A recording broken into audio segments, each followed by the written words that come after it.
All of us have motivation of some sort.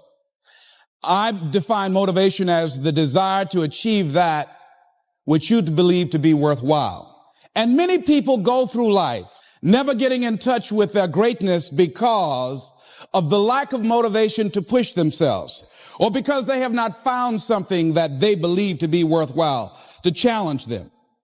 I heard a poem once that said, many a flower has bloomed unceasingly and wasted sweetness upon the cold desert air.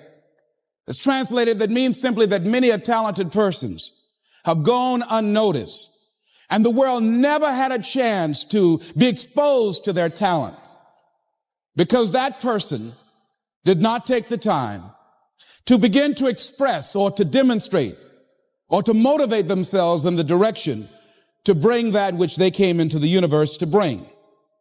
How can you measure your motivation? How can you evaluate where you are on a scale of 1 to 10? Let's do this for ourselves mentally. How do you rate yourself from 1 to 10? Your mental attitude about yourself, how you feel about you, how you feel about life. How do you rate yourself on a scale of 1 to 10 in terms of your physical appearance, in terms of your health? Do you take care of yourself? Are you allowing yourself to get overweight and out of shape? Are you conscious of your health? Are you watching the food that you take into your body? Do you make a deliberate effort to exercise? You know, it was George Burns. He said, we cannot help getting older, but we don't have to get old. And many of us get old before our time because we don't take time to take care of ourselves. Your environment is a very good indicator. On a scale of 1 to 10, is it what you want it to be? Do you find it desirable? Are you satisfied? The job or career that you're involved in. Someone said that 85% of the American public are unhappy with their jobs. Are you spending 8 hours a day just doing time? Doing something that you don't find challenging, that does not make you stretch mentally, that does not stimulate you, that does not inspire you. Something that you don't find a sense of fulfillment in it. If you're doing that day in and day out, it has to affect how you feel about yourself, your level of motivation. Your relationships. What kind of impact is it having on your life? Is it nourishing or is it a toxic relationship? Does it drain you or does it build you up? Ask yourself that. How motivated are you to do something about it? Your contribution, your actions. What are you giving? Many people will leave the universe without a trace. No one will know they were here. And in fact, under their name, we could put under there, not used up. Will anybody know that you came this way? What contribution are you giving? What will you leave? What will be different because you came this way? Someone once said that life is our gift to us that God has given us, and how we live our lives is our gift to God. What kind of gift are you formulating? Is this a gift that you like to take back and do something else before you turn it in? Think about that. What can we do? What are some of the keys that we can begin to use to motivate ourselves when our batteries run low? Because I don't care who you are, I don't care what you do, at some time you are going to get tired. At some time you're going to get in a rut. Seem like nothing you do works out right. And sometimes it just seems like you just don't have the wherewithal or the will to do anything. That sometimes you act like you're punch drunk. You're just wading through life, just doing time day in and day out, looking at non-discriminatory television, anything that's on, just looking, and depressed, feeling powerless, feeling useless, and bored. What do you do? How do you get yourself out of a rut? How do you, when you know you can do more than what you've been doing and you're not doing it and you're discontent with where you are, you get angry at yourself. How do you get out of that rut? How do you motivate yourself? One of the things that we must do is that we must be involved in working on achieving self-mastery. You must work on yourself continuously. Never be satisfied with yourself. Always know that as you invest the effort and time on you, that's the greatest ability that human beings have above animals. See, a dog can't be anything but a dog. Tree can't be anything but a tree. Human being, you've got unlimited potential.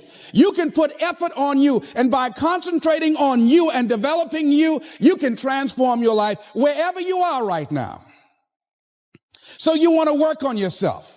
You want to read books that inspire you and motivate you. You want to listen to tapes over and over and over again. And I suggest that you listen to tapes when you first get up in the morning. You want to control the spirit of your day.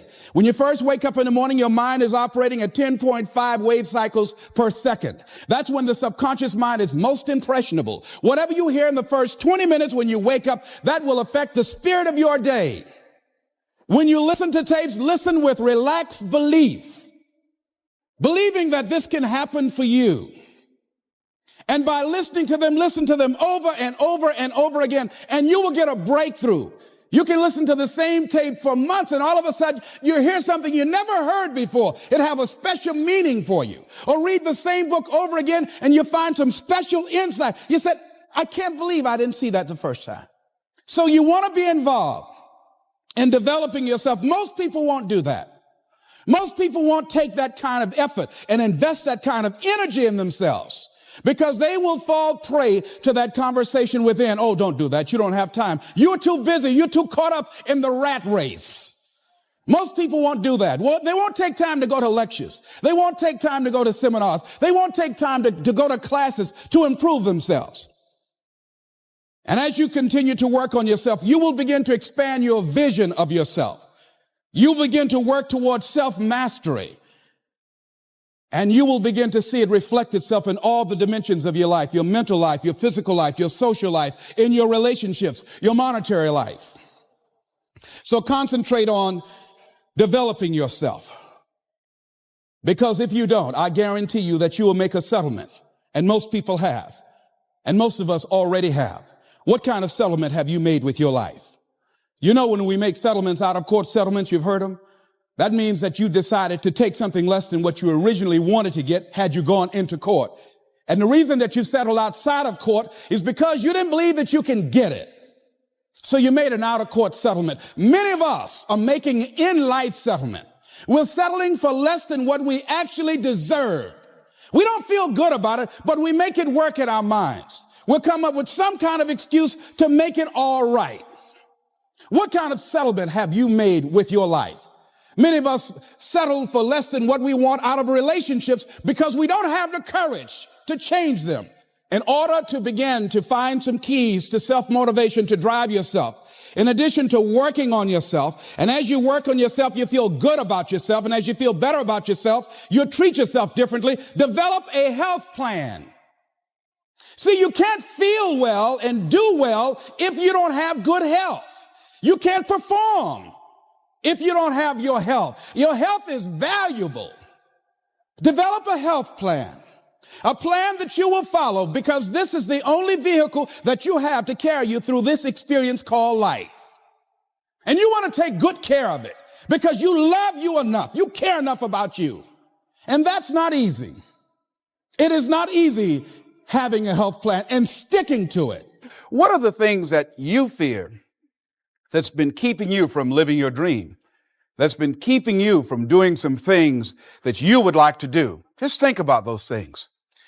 And how do we begin to handle that? Abraham Maslow said that life is about growth. And he said, you can either go back to your comfort zone, and there you won't find any growth, or you must be willing to go forward and face your fears again and again and again.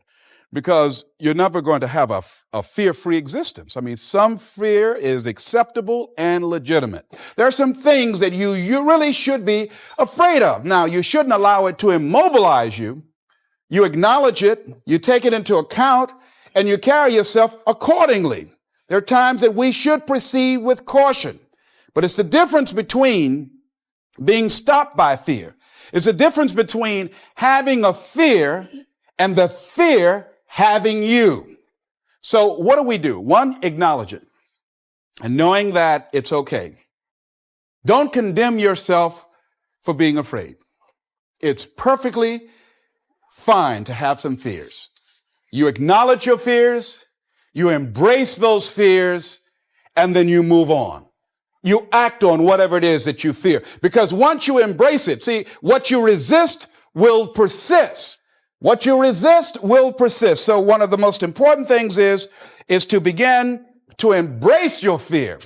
And I used to have a tremendous inferiority complex about speaking before people that I felt who had more going for them than I did. Because I'm not college trained, I used to feel that college people were the most intelligent people on the planet. And there was nothing I had to say for them.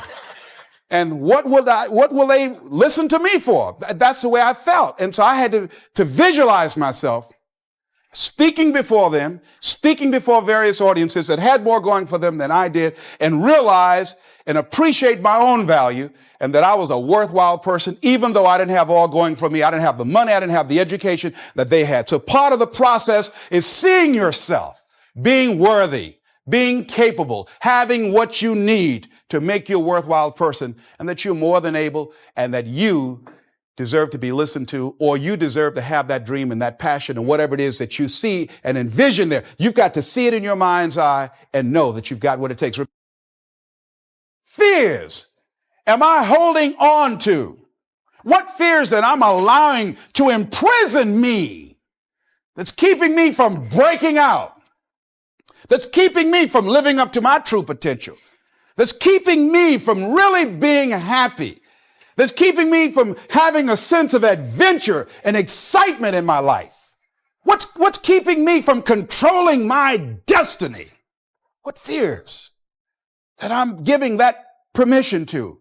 Notice what I said, that we must give our permission to fear to immobilize us. Because whatever discomfort you experience, whatever challenges or difficulty that it is, you got to handle it. You got to go up in there and wrestle with it. Will it be easy? No. Will it be challenging? Yes. A friend of mine who's going into recovery. He's been addicted to crack cocaine for years and alcohol. And he was talking about how challenging it was and why he was dreading going into cold turkey. I said, what do you want me to tell you? That it's going to be a picnic? No, it's not. It's going to kick your butt? Yes, it is. Are you going to want to die? Yes, that's a part of it. But that's just what you must go through in order to get where you want to go. And guess what? You are strong enough to do it.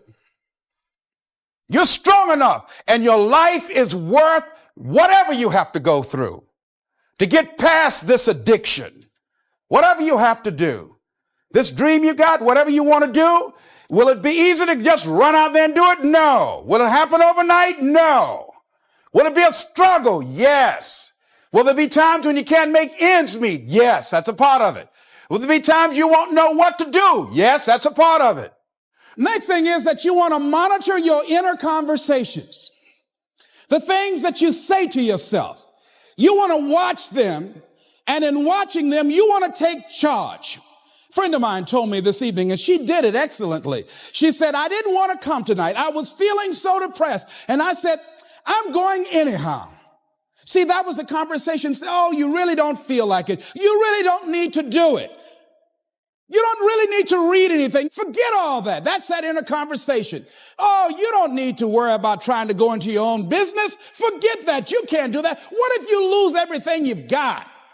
That inner conversation that stops you from doing the things you want to do less, don't do that.